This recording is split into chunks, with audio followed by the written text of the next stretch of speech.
আয় বৃষ্টি ঝেপে ধান দিব মেপে ধানের আগায় পোকা জামাইবাবু বোকা। ছোটোবেলায় যখন আকাশে মেঘ দেখতাম তখন কিন্তু আমরা সব এরকম বলতাম বন্ধুরা মিলে।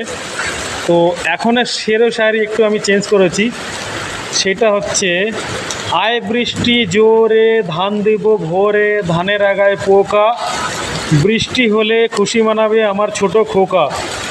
तो दिल्ली वालों खुश हो जाइए, बहुत दिन बाद ऐसा लग रहा है मानसून अब दिल्ली पे नज़र दिया है, दिल्ली पे आया। पूरा इंडिया में, पूरा स्टेट में बारिश होने के बाद सबसे लास्ट का बाजी दिल्ली का आता है। देखिए तो बरसों सावन बरसों पूरा दिल्ली एनसीआर के डुबिए दाओ, एकदम বৃষ্টিতে পুরো ডুবিয়ে দাও।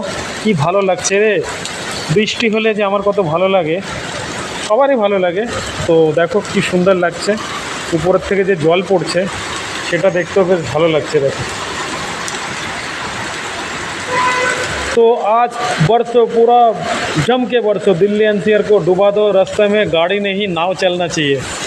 बरसों इंद्र देवता बरसा दीजिए, दिल्ली को डुबा दीजिए।